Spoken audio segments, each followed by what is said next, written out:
Bonsoir à tous, bienvenue si vous nous rejoignez dans cette nouvelle édition. Voici les titres de ce 20h. Le président indien est au Bénin. Ramnath Kovind a été accueilli à l'aéroport par le ministre des Affaires étrangères, Aurélien Agbenouchi. Il aura au cours de son séjour un entretien avec le chef de l'État et se rendra également à l'Assemblée nationale. Bientôt l'érection d'une statue des Amazones de Dahomey à Cotonou. La réalisation de ce grand chef-d'œuvre est confiée à un artiste chinois spécialiste des grandes œuvres artistiques.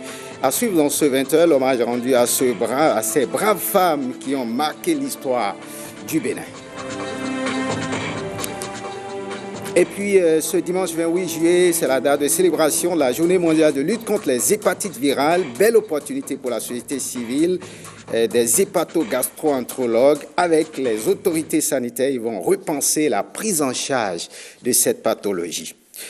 En invité, nous avons sur ce plateau le ministre Marion Capot. Bonsoir, monsieur le ministre. Bonsoir, monsieur. Une table ronde se prépare pour repenser l'enseignement professionnel au Bénin. Vous y êtes sur ce plateau pour nous en parler. Merci à vous d'avoir accepté notre invitation. Merci bien. On prend la direction de la Marina où le président de la République de l'Inde est en visite donc au Bénin. Il a été accueilli ce dimanche à l'aéroport de Cotonou par le ministre des Affaires étrangères et de la coopération, Aurélien Agbenouchi. Au cours de son séjour au Bénin, le président Ramnath Kovind aura un entretien avec le chef de l'État, Patrice Talon. Il se rendra ensuite à l'Assemblée nationale. Regardez.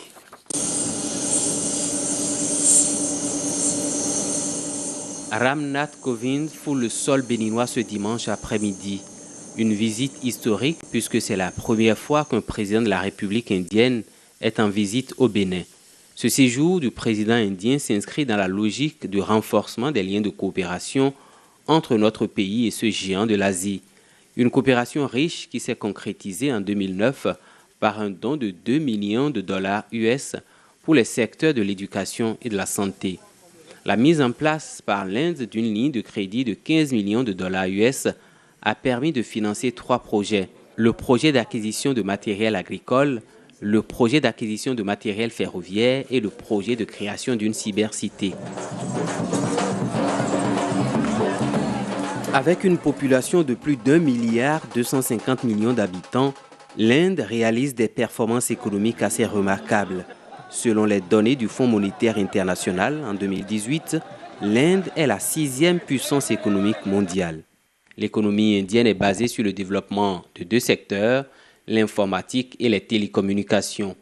Le pays forme par an 500 000 ingénieurs. Et depuis 2014, le gouvernement indien a lancé un vaste projet de couverture intégrale du territoire en fibre optique. L'objectif est de fournir la connexion Internet à chaque Indien. Le Bénin, qui ambitionne de devenir une plateforme des services numériques de l'Afrique, peut s'inspirer du modèle indien. 3e pays au monde en nombre de start-up, l'Inde s'intéresse aussi à la conquête de l'espace. Le pays sera la 4e puissance mondiale à poser un engin sur le sol lunaire. Sur le plan politique, l'Inde est une démocratie parlementaire, avec un Premier ministre issu du parti majoritaire au Parlement. Il est nommé par le président de la République. Le président Ramnath Kovind, l'actuel président de l'Inde, est avocat de formation. Il est élu en 2017 pour un mandat de 5 ans. Au cours de son séjour au Bénin, le président indien va s'entretenir avec le président Patrice Talon ce lundi. L'Inde et le Bénin signeront des accords de coopération dans divers domaines. La partie officielle du séjour du président indien se terminera par une visite à l'Assemblée nationale. Voyons à présent la ferveur des préparatifs du 1er août. C'est le jeudi prochain que va être célébré le 59e anniversaire de l'accession du Bénin à la souveraineté nationale et internationale. Les forces militaires et paramilitaires promettent du beau sur le boulevard de l'Étoile Rouge à Cotonou. Et elle s'y apprête justement. L'équipe de coordination de l'ORTB a suivi cet essai grandeur nature. Jérôme Ongbo nous propose ce reportage depuis le boulevard de l'Étoile Rouge. Regardez. Madame, Monsieur, amis téléspectateurs, nous sommes ici à la place de l'Étoile Rouge, le boulevard de l'Étoile Rouge à Cotonou. Comme vous pouvez le remarquer derrière nous, les unités spécialisées impliquées dans l'organisation du 59e anniversaire de l'accession du Bénin à la souveraineté nationale et internationale mettent les bouchées doubles. Il y aura un défilé militaire et paramilitaire. On passe tout en revue afin que le jeudi prochain, 1er août 2019, tout se passe dans l'ordre, dans la beauté requise, afin que le chef de l'État vive avec toute la fierté requise ce passage, ce défilé des forces militaires et paramilitaires du Bénin.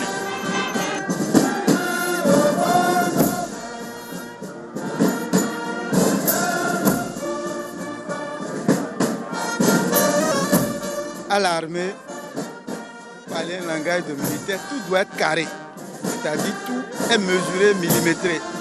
Et donc, nous sommes venus faire des répétitions pour corriger ce qui ne va pas afin que le 1er août, le défilé soit impeccable.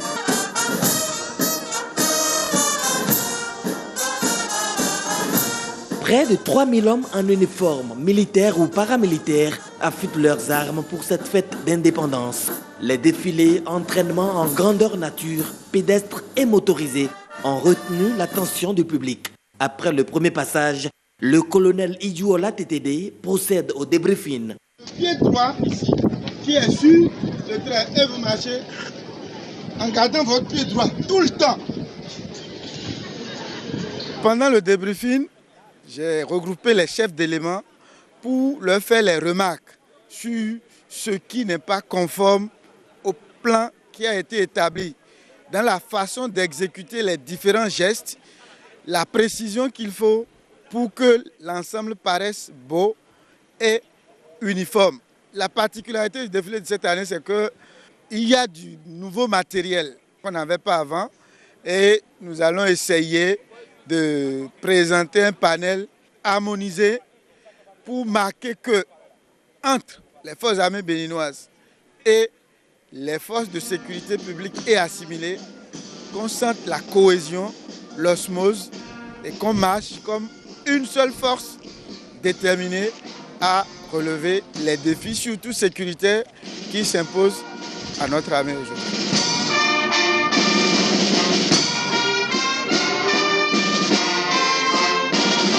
« 59 ans, c'est beaucoup dans une vie, mais pour une nation, c'est aussi un temps d'apprentissage.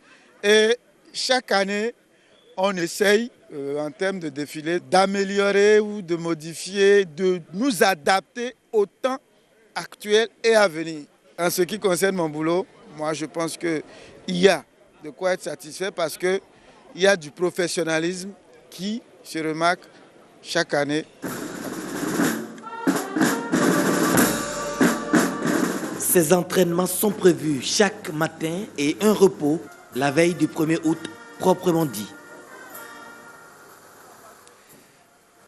On parle toujours 1er août et là on prend la direction du Septentrion à Djougou précisément, ville Carrefour. On prépare activement la fête du 1er août, le nettoyage de la ville et le défilé militaire en disent long. Suivons le constat de notre correspondant Gloria Oni. Cité d'Ekpetoni, les exercices militaires initiés depuis un mois dans le cadre de la célébration du 1er août se poursuivent. Ce qui se fait à l'étape actuelle rassure que le 1er, il y aura une belle fête.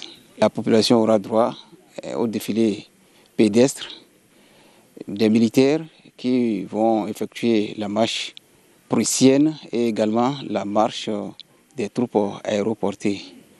Il en est de même pour le centre de secours des sapeurs-pompiers qui participera pour la première fois au défilé dans le département de la Donga. La mairie de Djougou, de son côté, déploie d'importants moyens humains et matériels pour assurer la propreté de l'espace public. Mais le niveau de propreté d'une ville dépend avant tout du degré de civisme de chacun. La mairie est déjà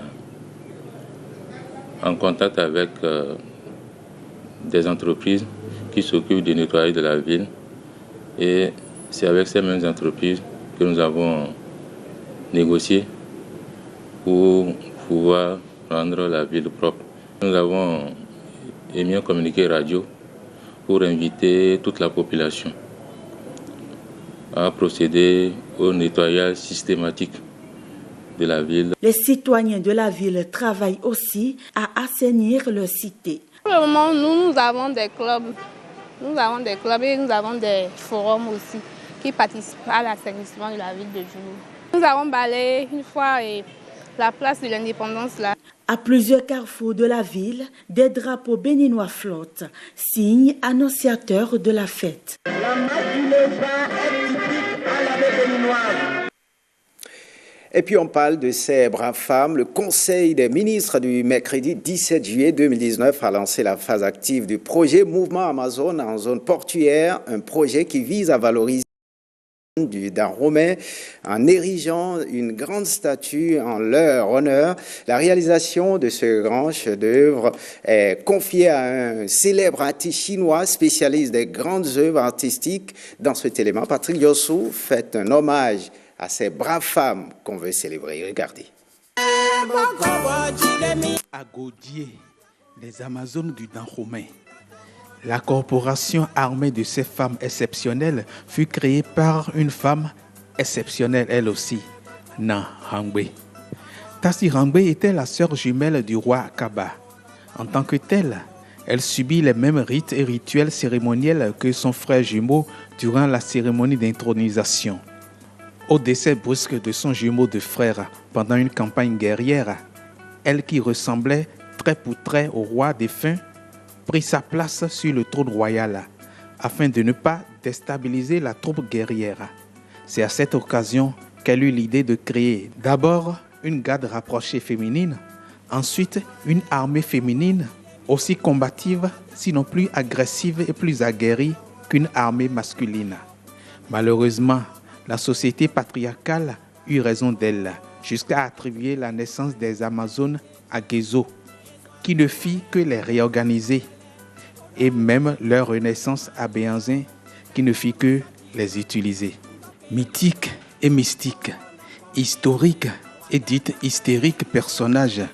Mythique, oui, le mythe fait de ces femmes des êtres au gabarit d'hommes, pas d'hommes chétifs surnommés femmelettes, mais d'hommes costauds qui savent batailler ferme pour casser des œufs sans penser aux omelettes.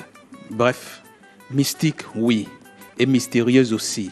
La mysticité et le mystère font des Amazones des êtres qui peuvent décapiter des têtes ennemies avec les ongles, égorger un cou avec les dents, si leurs mains ne sont pas armées de saguets et de coutelas, pour aller guerroyer et défendre leur patrie à tout prix, au prix de tout sacrifice, au prix de tout risque.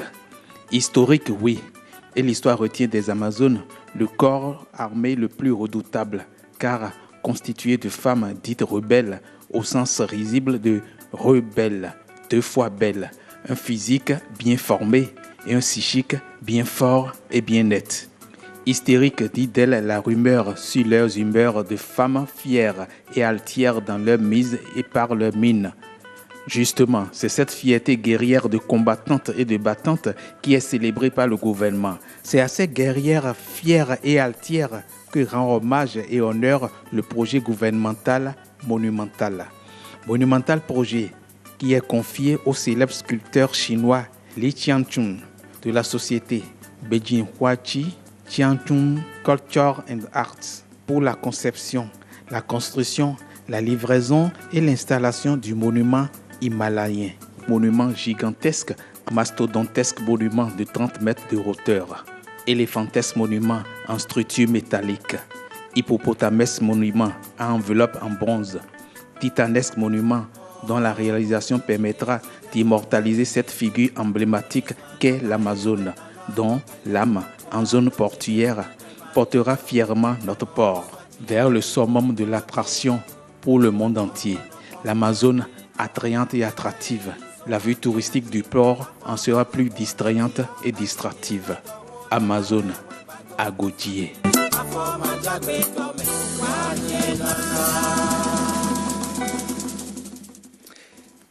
Et on parle éducation à présent avec cette table ronde sur l'enseignement et la formation technique et professionnelle qui se prépare à Cotonou. Monsieur le ministre, on l'a annoncé en titre. En quoi réside l'urgence à relancer la formation professionnelle? Merci. Vous savez que l'éducation a toujours été inscrite dans le domaine du social, mais avec le programme d'action du gouvernement, non seulement elle est maintenue dans ce secteur, mais elle est également considérée comme un levier sur lequel le gouvernement peut actionner pour pouvoir relancer l'économie nationale. À partir de ce moment-là, il est urgent de relancer ce secteur. Mais le problème est que notre enseignement et la formation technique et professionnelle est considérée comme une deuxième priorité du gouvernement, mais dans les documents d'orientation de l'éducation. Mais en réalité, ce qui se passe sur le terrain, ce n'est pas cela. Le gouvernement a donc lancé un diagnostic approfondi de ce sous-secteur et les résultats ne sont pas du tout gais. À partir de ce moment-là, et compte tenu des différents chantiers et nombreux chantiers qui ont été ouverts par le gouvernement pour pouvoir résoudre la question des infrastructures, par exemple, la question des routes dans notre pays, il est nécessairement urgent de former des ouvriers spécialisés avec une main-d'œuvre assez fournie. Est-ce que, dans ces conditions-là, nous allons les importer ou nous allons les former nous-mêmes? C'est pour cela qu'il est urgent de relancer ce sous-secteur de l'enseignement et de la formation technique et professionnelle. Alors, une table ronde est prévue à cet effet. De quoi retourne cette table ronde? Cette table ronde relève de ce que, avec le diagnostic lancé par le gouvernement, il est nécessaire d'élaborer une stratégie de relance. La stratégie de relance est un document qui a été conçu de façon inclusive avec différents acteurs de ce sous-secteur et il est maintenant nécessaire de faire valider ce document-là par tous ceux qui interviennent dans ce sous-secteur-là.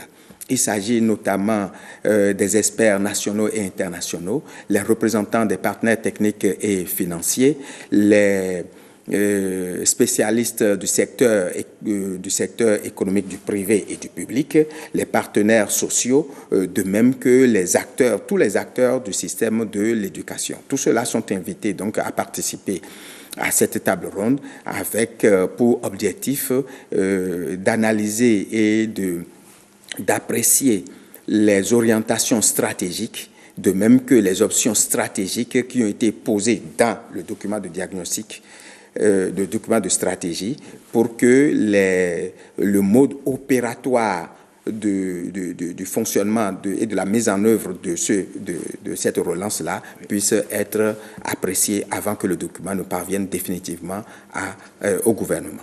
Quelles sont vos attentes? Les attentes au terme de l'organisation de cette table ronde technique est que le document puisse être apprécié et qu'il soit endossé par la plupart des participants et reconnu comme étant un document susceptible de permettre le pilotage de ce sous-secteur de l'enseignement et de la formation technique et professionnelle. Est-ce que vous avez une invitation à l'endroit donc de vos pairs? Oui, collaborateurs, oui. Les collaborateurs en réalité sont à pied d'œuvre et ce que nous demandons, c'est que les uns et les autres puissent continuer de garder leur sérénité pour que l'organisation de cette table ronde technique puisse être un succès, pour que au terme ou à la suite de cette table ronde technique puisse survenir une autre table ronde, celle pour la levée des ressources, pour la mise en œuvre de la stratégie. Merci à vous, Mario Capo. Je rappelle que vous êtes le ministre des Enseignements secondaires et de la formation technique et professionnelle. Merci à vous d'avoir accepté et répondre à nos questions. Vous restez avec nous. On parle toujours éducation et avec donc cette formation de l'équipe technique nationale en charge de la révision des curricula de français pour les classes préparatoires CI et CP, le ministre des Enseignements maternels et primaires, Salman Karimou, a procédé à l'ouverture de l'atelier à Grand Popo. Regardez. Contenu notionnel et stratégie d'enseignement-apprentissage dans les classes préparatoires CI et CP au cours de cet atelier de renforcement de capacité des concepteurs de manuels scolaires. Le niveau d'acquisition de connaissances des apprenants dans ces classes se révèle de plus en plus faible. Le constat sur le terrain est que les enfants que nous avons dans les classes de CI et de CP ne savent pas lire, ne savent pas écrire. Et quand ils ne savent pas lire, c'est qu'ils doivent pouvoir décoder et comprendre ce qu'ils sont en train de lire. Ce constat résulte de plusieurs évaluations, des évaluations nationales d'abord, les évaluations PASEC et les évaluations internationales. Les évaluations données également par les enseignants dans les classes montrent que les enfants ont des difficultés à lire, d'où la nécessité de revoir nos approches et les contenus de formation. Dans l'élaboration des documents, l'équipe technique nationale en formation va mettre un accent particulier sur les composantes de la lecture. Ceci pour permettre aux apprenants d'avoir une base solide en français avant de passer en classe supérieure. Sont réunis ici ceux qu'on peut considérer comme membres d'une équipe nationale technique chargée de concevoir, d'élaborer certains outils qui permettront aux apprenants de lire, ce qu'on appelle des décodables. Donc ceux-là vont être formés par deux consultants. Une consultante venue de l'extérieur et un consultant au plan national, et les deux sont mis à l'action de notre pays par les partenaires techniques et financiers. Pour atteindre les objectifs assignés à ce projet, la Banque mondiale appuie le gouvernement béninois sur le plan technique et financier. L'investissement dans l'éducation, c'est un investissement qui est essentiel pour assurer le développement d'un pays. Je crois que le capital humain est un élément déterminant dans la croissance économique et en gros dans le développement d'un pays. De cet atelier, il est attendu l'amélioration des capacités des concepteurs de manuels scolaires avant le démarrage de la révision des curricula de français des classes du CI et du CP. Après la formation des facilitateurs, superviseurs et coordonnateurs communaux d'alphabétisation du Septentrion et du centre du Bénin, c'est au tour de ceux du Mono et du Koufo d'être formés. C'est dans le cadre de la déclaration de la politique nationale de l'alphabétisation que cette formation a eu lieu. Une politique qui exige que l'alphabétisation soit désormais confiée à des ONG sous le contrôle de l'État. Reportage. La promotion de l'alphabétisation et de l'éducation des adultes préoccupe les autorités en charge de ce sous-secteur. Un secteur qui concourt au développement de toute société, d'où la volonté du gouvernement de s'investir dans ce domaine de l'éducation qui manque de compétences selon le ministre. Au niveau du ministère des enseignements secondaires, techniques et de la formation professionnelle, nous avons alors entrepris deux actions importantes. La première de ces actions est relative à la conception de nouveaux matériels didactiques pour une mise en œuvre efficace des activités d'enseignement, apprentissage et alphabétisation. La seconde activité est axée sur l'organisation des ateliers de renforcement des capacités des formateurs. C'est dans le cadre de cette seconde action que s'inscrit la présente formation. Venus des départements du Mono et du Koufo, les facilitateurs, superviseurs et coordonnateurs communaux d'alphabétisation vont être formés afin d'offrir une formation à leur tour qui va aider à l'autonomisation des apprenants. En nous réunissant ce matin, vous réavivez la flamme de collaboration et d'engagement de la troupe de guerre que nous constituons pour la réduction de l'analphabétisme dans le Mono et le Koufo, voire tout le Bénin. Les ambitions actuelles du développement de la réforme éducative exigent une meilleure organisation et l'arrimage du sous-secteur de l'alphabétisation au système éducatif formel afin de lui donner toutes les prérogatives concourant à l'élimination de l'analphabétisme. On comprend alors votre détermination et la détermination qui vous anime surtout lorsqu'il s'agit des questions d'alphabétisation. Pour le compte du Mono et du Koufo, c'est l'ONG GASPIP qui est retenue pour mettre en œuvre ce programme d'alphabétisation des adultes conformément à la déclaration de la politique nationale de l'alphabétisation. Déclaration et le contrôle de patrimoine, ce thème a réuni les membres et responsables de l'autorité de lutte contre la corruption, de la cellule nationale de traitement des informations financières, de la Chambre des comptes ainsi que de la Cour suprême. Cette session de formation qui a eu lieu à Grand Popo a été lancée par le directeur du cabinet du ministre du Plan, Ikliru Gunusero et Bernard Diawé. La lutte contre la corruption passe par le suivi et la traçabilité des patrimoines des dirigeants, comme le prescrit l'article 52 de la Constitution du Bénin. L'objectif général de cette session de formation, selon l'Autorité nationale de lutte contre la corruption, est de contribuer au renforcement des capacités des membres et personnels chargés de faire respecter cette disposition constitutionnelle. Nous ferons l'état des lieux du système actuel de déclaration et de contrôle du patrimoine au Bénin. Nous serons amenés à mieux appréhender notre mission et notre mandat dans le système de déclaration de patrimoine tel que prévu par les tests en vigueur. Nous nous outillerons des meilleures armes en matière d'évaluation du patrimoine. Nous suggérons les solutions idoines pour une dynamique nouvelle dans le mécanisme actuel de déclaration du contrôle du patrimoine. L'utilisation efficiente des ressources du Bénin s'avère nécessaire afin d'amorcer le développement, dixit le représentant du ministre du Plan. Nous devons trouver les voies et moyens pour que dans notre pays, nous puissions lutter au quotidien contre ce crime. Nous sommes un petit pays aux ressources très limitées. Alors, le peu que nous avons, nous devons trouver les voies et moyens de le dépenser, de le gérer avec efficience. L'Autorité nationale de lutte contre la corruption, dans l'organisation de cet atelier, a eu le soutien du projet d'appui à la gestion des investissements publics et à la gouvernance et de la Banque mondiale. Et puis le projet de mise en place d'une plateforme digitale de démocratie et de reddition des comptes dans les communes de Cotonou, Abomey-Calavier et à Promisérité a été lancé ce vendredi. Son lancement a été fait par le ministre de la décentralisation et de la gouvernance locale au sein du dit ministère. Le compte-rendu de Général Fouda Monsi-Aboka et NSTTU. Les communes de Cotonou, Abomey-Calavier et Promisérité seront bientôt dotées d'une plateforme digitale de démocratie et de reddition des comptes. L'objectif du projet est de promouvoir la démocratie locale et la participation citoyenne par le biais du numérique.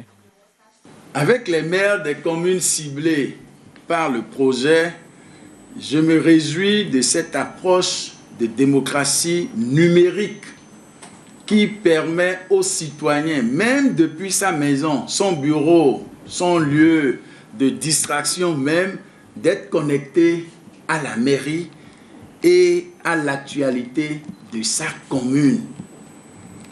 C'est donc avec un grand soulagement et un grand intérêt que mes homologues de Cotonou, d'Akpo-Misrité et moi-même participons au lancement de ce projet.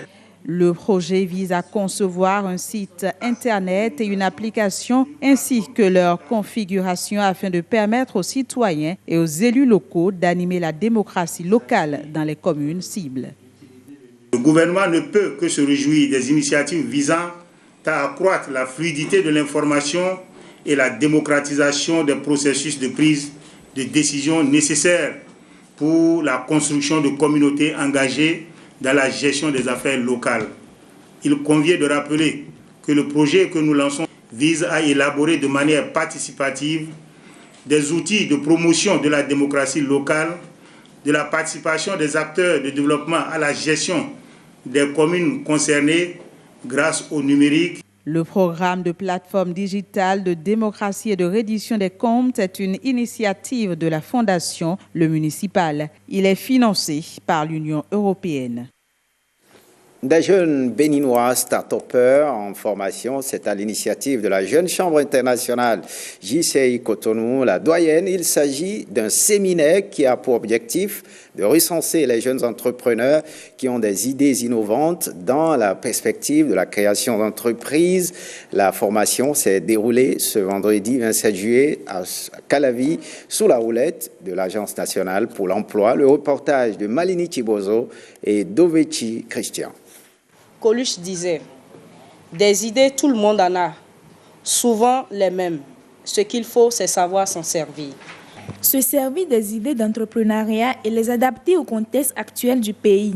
Ils sont une dizaine de jeunes béninois présents pour bénéficier de cette formation. Ils vont être outillés sur comment devenir entrepreneur, ceci dans le but de relever le défi de l'emploi sur le marché. Si l'engagement dans la fonction publique ou privée était autrefois la solution phare au chômage, il est plus qu'évident aujourd'hui que l'entrepreneuriat s'impose comme la nouvelle solution.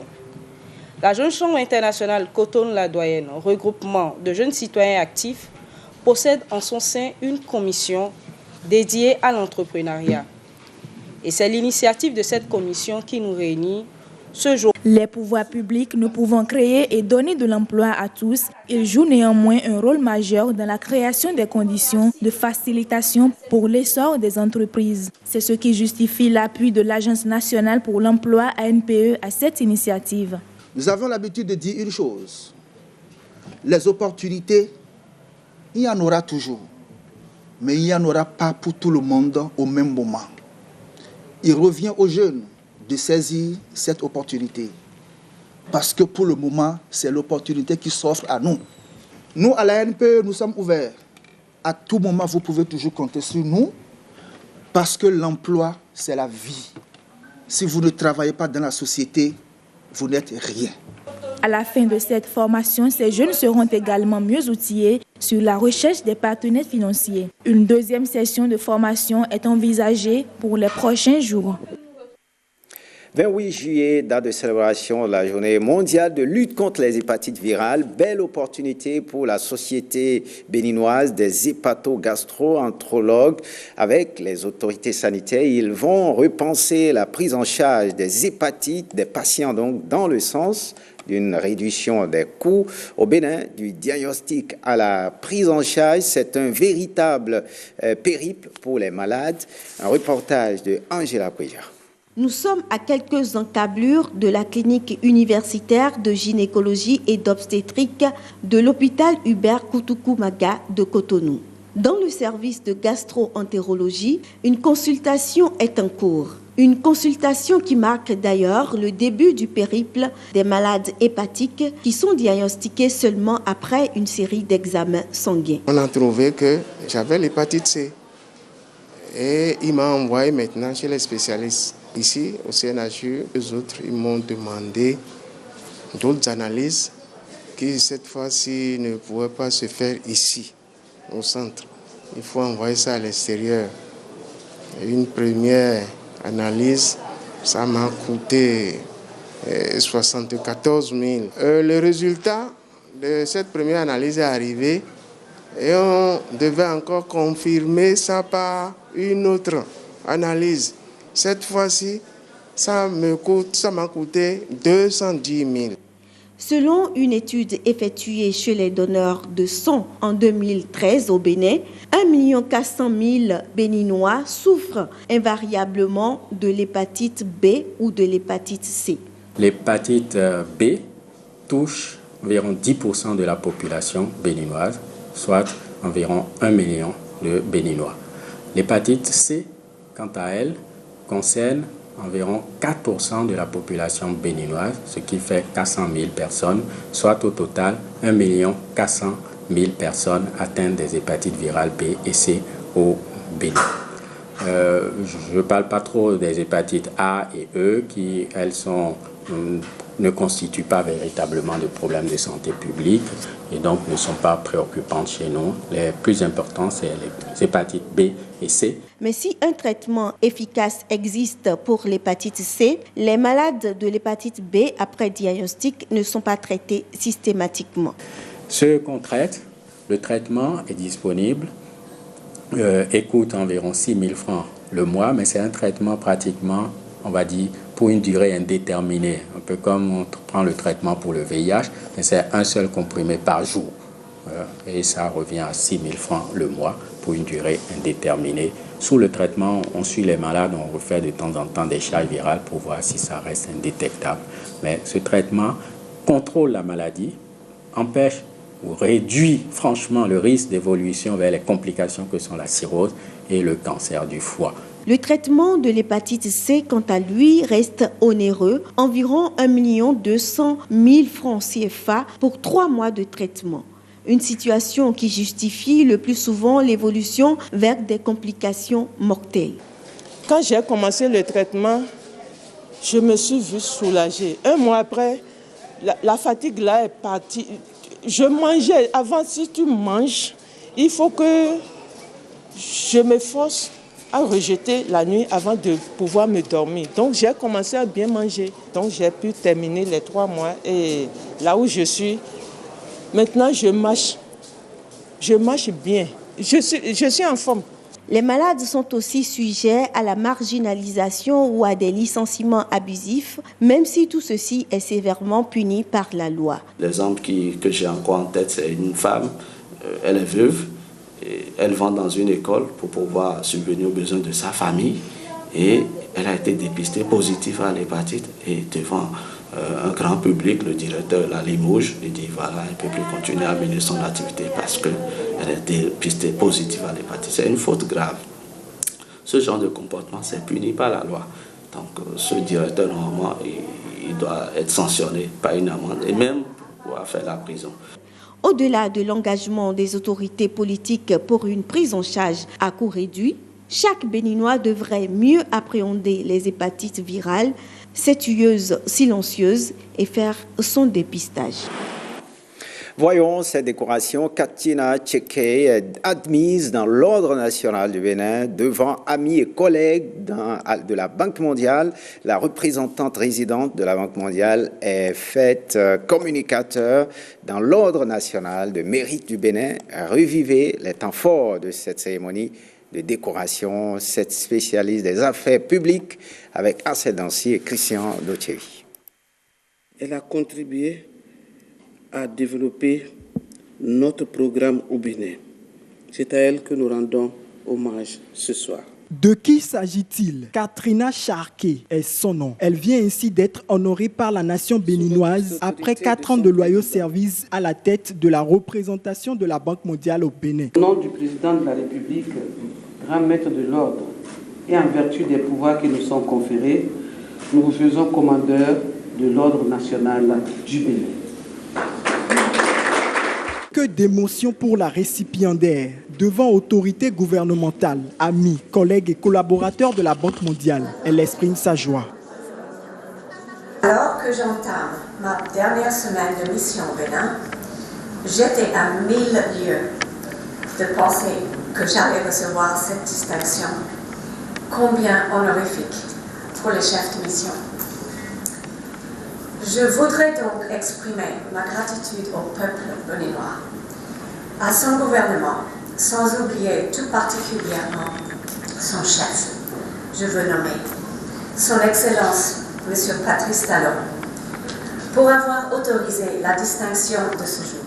Joie partagée par les autorités présentes à cette cérémonie. La grande chancelière s'interroge. Pourquoi la laisser partir? Une façon pour elle et pour le ministre de l'économie et des finances de louer les prouesses de cette spécialiste de la fonction publique. Madame Katrina Charquet totalise plus de 35 années d'expérience dans le domaine du développement économique international et de la réforme des politiques et de réduction de la pauvreté. Compétences confirmées en leadership, avec une expérience dans l'élaboration et la mise en œuvre de stratégies, la gestion des programmes, l'évaluation de la responsabilité sociale. Katrina, vraiment pour nous, c'est le modèle parfait d'efficacité et d'innovation. Ça ne veut pas dire que Katrina dit non à tout, ah oui à tout. D'ailleurs, c'est un lapsus révélateur. C'est une dame de poigne et qui m'a dit beaucoup plus de non que de oui en fait. Mais au moins, l'avantage de Katrina, c'est que quand elle dit oui, elle s'engage et c'est oui. Quand elle dit non, c'est généralement bien expliqué, bien documenté. On sait pourquoi ce n'est pas possible, pourquoi la banque ne permettrait pas une telle opération. L'Irlandaise, spécialiste de la gestion des dépenses publiques, passe ainsi ces derniers jours au sein de la représentation de la Banque mondiale au Bénin. Elle cédera le fauteuil à un autre dans quelques jours. Un mot de culture, Trio Apoké, c'est le nouveau nom du groupe Apoké, un groupe qui s'apprête à lancer un nouvel album le 15 août prochain à Cotonou, un album intitulé « Qui le futur », c'est-à-dire « Clé pour le futur ». Ce mardi 23 juillet 2019, une conférence de presse a permis à Patrick Diosso et Petroni Lokoso Aïssobopé de nous ramener les images et sons de cette rencontre avec les femmes et hommes des médias. On les suit. Et vous plongez un peu dans le nouvel univers de ce groupe. Nouvel univers, nouvelle université du savoir pour ce groupe au nouveau nom, Trio Apoké, en un seul mot. Apoké de retour. Avec un nouveau son déjà sur les réseaux sociaux, Babawawe, tu es supérieur.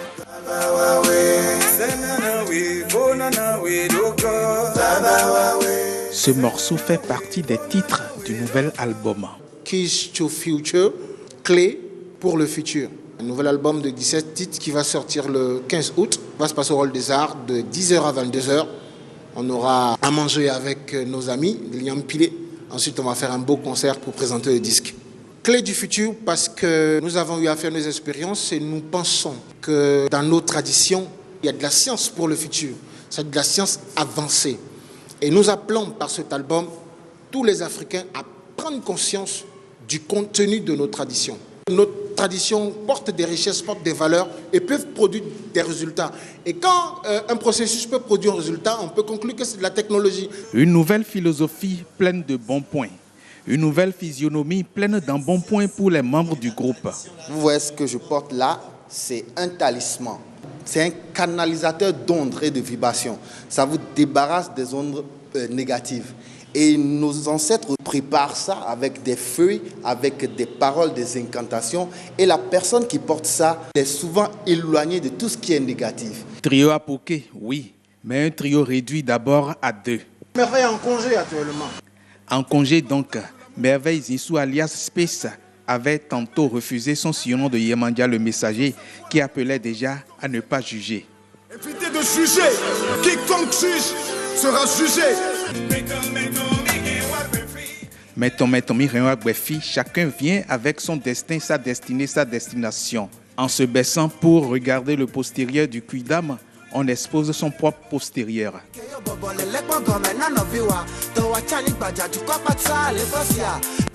Que tout le monde rentre alors dans le combat. Rentre dans le combat, sois fidèle à ta voix, respecte les perspectives de ton choix.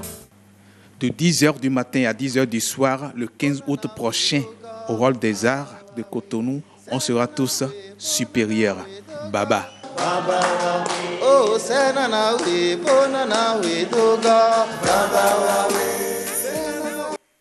Voilà, Key of Future, le prochain album de Trio Apoké.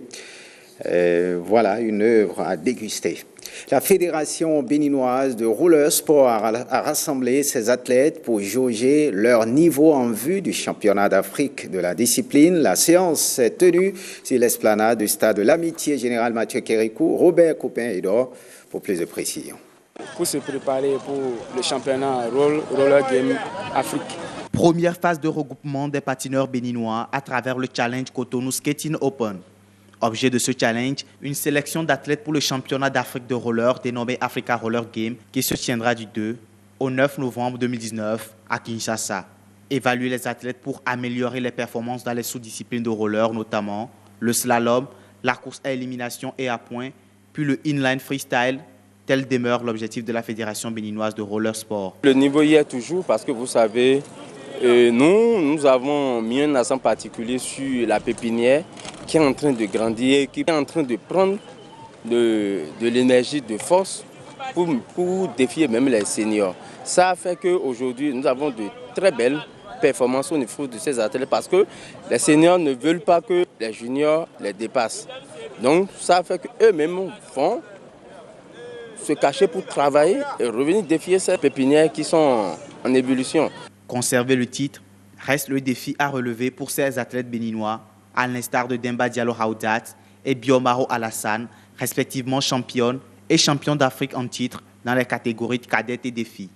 Depuis notre retour de l'Égypte, nous n'avons pas arrêté le travail, nous avons continué à travailler pour réussir notre niveau parce qu'en Égypte, ça n'a pas été facile de ramener le titre. Parce que nos adversaires sont préparés pour nous, ils ont entendu parler de nous.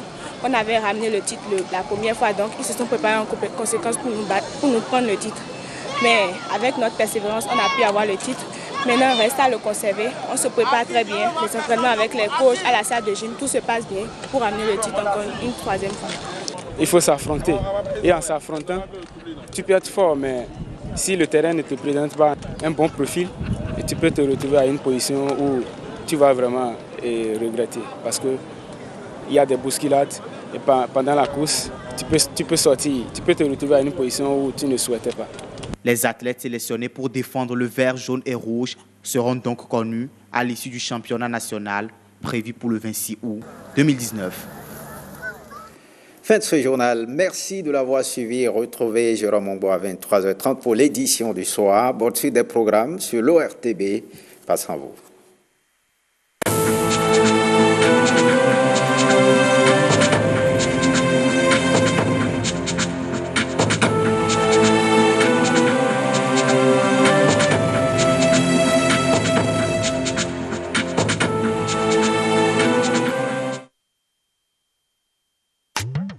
Vous avez suivi le 20h avec